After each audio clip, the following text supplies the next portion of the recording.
Dear students, उम्मीद करते हैं कि बेटा आप अच्छे से होंगे, बखैर वाफियत होंगे। इससे पहले जो मैंने वीडियो अपलोड किया है, होप कि आपको वो अच्छे से समझ में आया होगा, और जो बाकी क्वेश्चन मैंने आपको होमवर्क रखे थे, उम्मीद करते हैं कि आपने वो किए होंगे। बेटा, the another way or we can say that the another type of presenting the given data is the graphical representation. It is very important and very easiest type of presenting the given data. यही हम बेटा पढ़ेंगे आज। तो why graphical presentation? If we have the most and important presentation which we have learned in the exercise 14.2, that is tabular form of presentation. Why then graph? Because you can understand more from this very line. It is well said that one picture is better than 1,000 words. Means one picture is better than 1,000 words. That is why we use here another type of presenting the given data, means graphical representation. अच्छा, graphical representation में हम क्या देखते हैं बेटा? इसमें जैसे tabular form में हम कॉलम बनाते हैं और रोज में लिखते हैं, कॉलम्स में लिखते हैं, एक ऑब्जर्वेशन होती है और उसकी फ्रीक्वेंसी होती है। यहाँ पे हम क्या करते हैं बेटा? यहाँ पे कंपैरिजन होता है। यहाँ पे भी हमारे पास कोई इंफॉर्मेशन की कोई डाटा गिवन होगा और हम इसको कंपेयर करते हैं अमंग द इंडिविजुअल आइटम्स, ठीक है। और इंडिविजुअल आइटम्स को कंपेयर करने का सबसे बेस्ट वे प्रेजेंट करने का होता है, वो है ग्राफिकल प्रेजेंटेशन। Graphical presentation. अब ये जो ग्राफिकल प्रेजेंटेशन है ना, इसमें बहुत सारे टाइप्स हैं, ठीक है बेटा। फॉर एग्जांपल हमारे पास बार ग्राफ्स है, हिस्टोग्राम है, फ्रीक्वेंसी पॉलीगन्स है, लाइन ग्राफ्स है, सर्कल ग्राफ और पाई ग्राफ है, या और एक आप मैट्रिक में पढ़ोगे और एक ग्राफ। फिलहाल जो आपके सिलेबस में है आज इस क्लास में आपको जो पढ़ना है वो है, फिलहाल आपको पढ़ना है बार ग्राफ पढ़ना है, हिस्टोग्राम पढ़ना है और फ्रीक्वेंसी पॉलीगन्स पढ़ने, ठीक है बेटा। तो हम पहला वाला स्टार्ट करते हैं। ये बार ग्राफ होता क्या है, हम इसको कैसे बनाएंगे और ये किस वाले डाटा पे बनाया जाता है, फिलहाल हम इसके बारे में पढ़ेंगे। देखो बेटा, bar graph. A bar graph is a pictorial representation of data in which usually bars of uniform width. ये याद रख लेना, ये जो बार ग्राफ होता है ना, ये एक पिक्टोरियल रिप्रेजेंटेशन, यानी ये पिक्चरली, ये ग्राफिकली डाटा को रिप्रेजेंट करता है, मगर वो पिक्टोरियल रिप्रेजेंटेशन, वो ग्राफिकल रिप्रेजेंटेशन, उसमें क्या होता है, यानी बार ग्राफ में क्या होता है, in which usually bars of uniform width are drawn. इसमें हम बार्स को ड्रॉन करते हैं। बार्स मीन्स वो लाइन सेगमेंट, छोटे छोटे लाइन सेगमेंट्स होते हैं, वो हम ड्रा करते हैं। लेकिन वो जो लाइन सेगमेंट्स हैं या वो जो बार्स हैं ना, उनके बीच में जो विड्थ होती है या जो ब्रेड्थ होती है वो यूनिफॉर्म होती है, यानी वो सेम होती है। क्या होती है? सेम। सारे पूरे ग्राफ में जो विड्थ आप या जो ब्रेड्थ आप बार होता है वो क्या होता है? यूनिफॉर्म होता है, सेम होता है, ठीक है। मैं वो दिखाऊंगा ग्राफ में कैसे। अच्छा, are drawn with equal spacing. अच्छा, एक ग्राफ, एक बार एक जैसे यहाँ पे, इसमें यहाँ पे, यहाँ से लेके यहाँ तक, यहाँ से लेके यहाँ तक, या आप ऐसे यहाँ से लेके यहाँ तक, इसको विड्थ बोलते हैं। इस छोटे वाली लाइन सेगमेंट को क्या बोलते हैं? Width of the bar, width of the बार, या ब्रेड्थ आप बोल सकते हैं। यहाँ से ये जो इनके बीच में जो ये लेंथ है ना बेटा, ये जो विड्थ है ना, ये जो स्पेस है ना, ये यूनिफॉर्म होनी चाहिए। जो विड्थ है ना, ये यूनिफॉर्म नहीं, जैसे ये यहाँ पे है वैसे यहाँ पे भी होनी चाहिए, वैसे यहाँ पे भी होनी चाहिए, वैसे यहाँ पे, वैसे यहाँ पे, वैसे यहाँ पे, ठीक है। यानी क्या, इन विच, इसमें in which usually bars of uniform width are drawn, यानी ये जो बार्स है ना, उसमें ये जो विड्थ है ये यूनिफॉर्म होनी चाहिए। अच्छा, फिर with equal spacing between them on one axis, एक एक्सिस पे हम ये विड्थ ऑफ द बार लेते हैं, ठीक है। यहाँ पे फॉर एग्जाम्पल हम एक्स एक्सिस पे को लेंगे, ठीक है। डिपिंग डिपिक्टिंग द वेरिएबल, यानी ये एक वेरिएबल को रिप्रेजेंट करता है। वेरिएबल मीन्स ये कहीं पे अगर ये वेरिएबल वो क्वांटिटी होती है जिसका वैल्यू चेंज होता है, जिसका वैल्यू चेंज होता है। फॉर एग्जाम्पल अगर आप यहाँ पे देखोगे बेटा, यहाँ पे अगर जनवरी, फरवरी, मार्च, अप्रैल, मई, जून है ना, कभी यहाँ पे हेल्थ या और एक इसमें देखेंगे हम बार ग्राफ में देखेंगे, वहाँ पे क्या था मंथ्स ऑफ द ईयर। यहाँ पे क्या है ग्रोसरी, रेंट, एजुकेशन, मेडिसिन, यानी ये जो वहाँ पे क्या था, वहाँ पे मंथ्स ऑफ द ईयर। यहाँ पे क्या, यहाँ पे ये रेंट, एजुकेशन, कुछ आइटम्स हैं, कुछ चीजों का नाम लिखा गया है, ठीक है। अच्छा, किसी और बार ग्राफ में कुछ डिफरेंट होगा, यहाँ पे कुछ और है, ठीक है। यानी इसका मतलब है जो हम एक्स एक्सिस लेते हैं इस बार ग्राफ में, या जो ये एक्सिस होती है, इसमें हम वेरिएबल को रिप्रेजेंट करते हैं। यानी अगर हमारे पास डाटा कोई गिवन होगा, उसमें जो वेरिएबल होते हैं वो हम कहाँ से लेते हैं, एक्स एक्सिस साइड से लेते हैं, एक्स एक्सिस पे लेते हैं। समझ आया? पहला पॉइंट, जब हम बार ग्राफ बनाते हैं हम लेते हैं it. First of all you should know it is a 2 dimensional graph. क्या होता है बेटा? 2 डायमेंशनल ग्राफ। 2 डायमेंशनल मीन्स ये ग्राफ हम प्लेन पे बनाते हैं, जैसे बोर्ड पे बनाएंगे या प्लेन पेपर पे बनाएंगे, ठीक है। अच्छा, इसमें involvement of their is only involvement of 2 axis, यानी यहाँ पे सिर्फ एक्स एक्सिस होती है और होती है Y axis, because bar graph is a 2 dimensional graph, ठीक है। अच्छा, ये जो एक्स एक्सिस यहाँ पे होती है ना, इसमें हम वेरिएबल्स देते हैं। क्या लेते हैं? वेरिएबल्स देते हैं। जैसे यहाँ पे कुछ और है, यहाँ पे ग्रोसरी, रेंट, एजुकेशन कुछ और है, यहाँ पे मंथ्स ऑफ द ईयर है, ठीक है। कहीं पे डेज ऑफ द वीक होंगे, यानी जो चीजें हम लेते हैं एक्स एक्सिस पे वो चेंज होती है। वो क्या होती है? चेंज। अब रहती है वाई एक्सिस। वाई एक्सिस पे क्या, वाई एक्सिस क्या रिप्रेजेंट यहाँ पे करता है? वाई एक्सिस करता है यहाँ पे वैल्यूज ऑफ द वेरिएबल। ये जो वेरिएबल यहाँ पे इनके जो वैल्यूज है ना, वो वाई एक्सिस पे हम रिप्रेजेंट करते हैं, वो वाई एक्सिस पे हम लिखते हैं। जैसे यहाँ पे मंथ्स ऑफ द ईयर है और कुछ डाटा दिया गया है, ठीक है, नंबर ऑफ स्टूडेंट्स, यानी यहाँ पे मंथ्स ऑफ ईयर जनवरी में कितने स्टूडेंट आए हैं, या प्रेजेंटेशन या एब्सेंटी ऑफ स्टूडेंट्स क्या है, ये डिपेंड्स अपॉन द सिचुएशन। यहाँ पे नंबर ऑफ स्टूडेंट्स है, ठीक है। ऐसी यानी वैल्यूज ऑफ द वेरिएबल को हम कहाँ किस वाले एक्सिस पे रिप्रेजेंट करते हैं? वाई वाले एक्सिस पे रिप्रेजेंट करते हैं, ठीक है। अब देखो और बार ग्राफ में क्या होता है, ठीक है।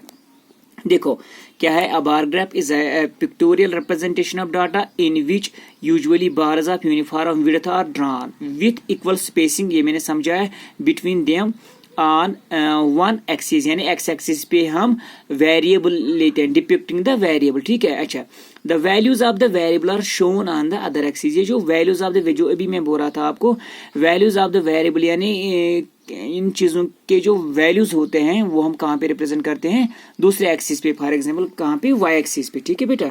शाबाश। यहाँ पे अब अदर एक्सिस क्या बचते हैं? फिर वाई एक्सिस, क्योंकि 2 डायमेंशनल ग्राफ है, यहाँ पे 2 ही एक्सिस, इन्वॉल्वमेंट ऑफ 2 ही एक्सिस होगी, वाई एक्सिस, ठीक है बेटा। अब देखो और एक पॉइंट। अच्छा, अभी तो आपने सिर्फ विड्थ देखी। विड्थ क्या होती है? यूनिफॉर्म होती है। और एक बार और दूसरे बार के बीच में जो स्पेसिंग है, ये इसको बोलते हैं स्पेसिंग। ये क्या होनी चाहिए बेटा? सेम होनी चाहिए, सेम होनी चाहिए। एक तो विड्थ यूनिफॉर्म होनी चाहिए, सेम होनी चाहिए, और इन बार्स के बीच में जो स्पेसिंग है वो सेम होनी। It depends upon your choice. तो है कि 8 सेंटीमीटर, 10 सेंटीमीटर थे, 13 सेंटीमीटर थे, 16 सेंटीमीटर थे। It depends upon the situation and your choice. आप क्या लोगे? अगर 10 सेंटीमीटर थे आपकी मर्जी, 13 थे आपकी मर्जी, 16 थे आपकी मर्जी, ये आप पे डिपेंड करता है, लेकिन सेम होनी चाहिए। इस बार और इस बार ग्राफ में, यानी इस रेक्टेंगल और इस रेक्टेंगल में जो स्पेस है वो सेम होनी चाहिए। इसमें और इसमें जो स्पेस है वो सेम होनी चाहिए, यानी यहाँ से यहाँ तक जो डिस्टेंस है वो सेम होनी चाहिए, ठीक है। वही यहाँ पे वो पहला वाला पॉइंट था। दूसरा वाला पॉइंट है ये जो हाइट ऑफ द बार है ना, हाइट ऑफ द बार, ठीक है, यहाँ से लेके यहाँ, ये क्या है? Width of the rectangle. ये क्या है? हाइट ऑफ द रेक्टेंगल, ठीक है, या लेंथ भी आप बोल सकते हैं। The height of the bar depend on the values of the variable. ये value of the variable depend करता है। फॉर एग्जांपल यहाँ पे इस जो मैंने यहाँ पे लिखा है ये वेरिएबल है, ये RH, यानी ये है यहाँ पे लिखा है reproductive health conditions. Reproductive health conditions क्या है? वो है 31 पॉइंट कुछ समथिंग है, यानी यहाँ पे इट डिपेंड्स अपॉन ये कंडीशंस, हेल्थ कंडीशंस कितने परसेंट है? 30% है, 31% है, ठीक है। अच्छा, यानी it depends upon the values of the variable, यानी जो इस रेक्टेंगल की हाइट है वो किस पे डिपेंड करती है, इस वेरिएबल का वैल्यू क्या है। इस वेरिएबल का वैल्यू था 31, इस वेरिएबल का वैल्यू है फॉर एग्जांपल 25 पॉइंट समथिंग, इस वेरिएबल का वैल्यू है फॉर एग्जांपल 10 पॉइंट समथिंग।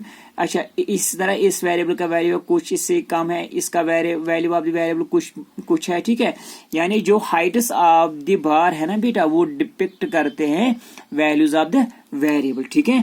वही मैंने यहाँ पे लिखा है, the Heights of the bars depend on the values of the variable. अच्छा, अब बार ग्राफ, एक और इम्पोर्टेंट पॉइंट बार ग्राफ के रिलेटेड, अब bar graph shows comparisons among discrete categories. अच्छा, इसमें जो ये जो ग्राफ है ना बेटा बार ग्राफ, इसमें हम वो कंपैरिजंस लेते हैं डाटा में, या डाटा को हम ऐसे कंपेयर करते हैं जो डाटा डिस्क्रीट होगा, यानी जो कंटिन्यूअस नहीं होगा। कंटिन्यूअस के लिए और एक ग्राफ होता है जो हम नेक्स्ट पढ़ेंगे। फिलहाल मैं आपको समझाऊंगा इस वाले एक्सरसाइज का के पहले क्वेश्चन से ये बार ग्राफ बनाते कैसे हैं और ये क्या होता है, ठीक है। ये आपको समझ में आया होगा। मैं फिर से रिपीट करता हूँ, बार ग्राफ क्या होता है। अब बार ग्राफ इज ये एक पिक्टोरियल रिप्रेजेंटेशन ऑफ डाटा है, इनमें जिसमें हम बार्स लेते हैं और उन बार्स की जो विड्थ है वो यूनिफॉर्म होनी चाहिए, सेम होनी चाहिए, are drawn with equal spacing, और वो ऐसे ड्रा किए जाते हैं उनके बीच में, यानी हर एक बार के बीच में जो डिस्टेंस है वो क्या स्पेस है वो क्या है इक्वल होनी चाहिए। अच्छा, इसको हम लेते हैं एक एक्सिस पे, फॉर एग्जांपल एक्स एक्सिस पे। ये जरूरी नहीं है कि सिर्फ एक्स एक्सिस पे लेंगे, या वाई एक्सिस पे भी ले सकते हैं, लेकिन अब जिस एक्सिस पे लोगे वो क्या डिपिक्ट करता है वेरिएबल, यानी वो डिपिक्ट करता है वेरिएबल, ठीक है। अच्छा, the values of the variable are shown on the other axis, और इन वेरिएबल्स का जो वैल्यू है वो हम दूसरे वाले एक्सिस पे रिप्रेजेंट करते हैं, यानी वाई एक्सिस पे, ठीक है। अच्छा, ये थी विड्थ ऑफ द बार। अब जो हाइट ऑफ द बार है depend on the values of the variable, जो वेरिएबल का वैल्यू है उसी पे डिपेंड करता है। अगर वैल्यू ऑफ द वेरिएबल ज्यादा है तो हाइट भी ज्यादा होगी, कम है तो हाइट भी कम होगी, उसी पे डिपेंड करता है। अच्छा, अब जो ओवरऑल जो रिजल्ट है, बार ग्राफ शोज कंपैरिजन, इसमें ये क्या शो करता है, कंपैरिजन अमंग डिस्क्रीट कैटेगरीज। और ये जो डाटा होता है ना, ये डिस्क्रीट होता है, ये कंटिन्यूअस नहीं होता है, ठीक है बेटा। अब देखो क्वेश्चन नंबर 1 क्या कहता है हमसे, और इससे आपको अच्छे से समझ में आ जाएगा बेटा, ठीक है।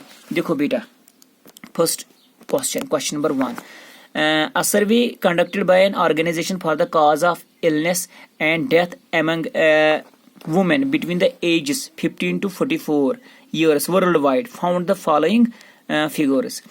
एक सर्वे कंडक्ट की है एक ऑर्गेनाइजेशन से, for the cause of illness and death, किस काज के लिए, यानी ये जो इलनेस होती है ना, यानी बीमार पड़ना या मर जाना, किन में देखा ये सर्वे, किन में ये सर्वे की गई, कहाँ पे सर्वे की, एमंग वुमेन में, यानी औरतों में मरने का और बीमार पड़ने का जो वजह है ना, एक सर्वे की गई है उस रिलेटेड। और एज ग्रुप क्या कौन सा लिया गया है, 15 to 44, यानी 15 साल से 44 साल के बीच में जो भी औरतें बीमारी की वजह से मर जाती हैं, यानी बीमारी का वजह बन जाती हैं या मरने का वजह बन जाता है, एक सर्वे की गई उस रिलेटेड।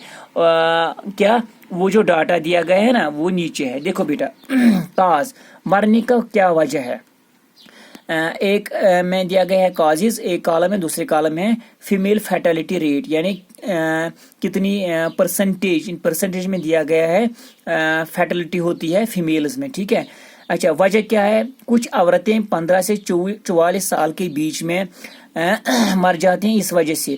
रिप्रोडक्टिव हेल्थ कंडीशंस, यानी उसमें ये कंडीशंस होती हैं 31.8% वो वाली औरतें हैं इस एज ग्रुप के बीच में जो ये जिनका कारण बीमार पड़ने का या मर जाने का वजह ये बन जाता है, क्या, रिप्रोडक्टिव हेल्थ कंडीशंस, ठीक है।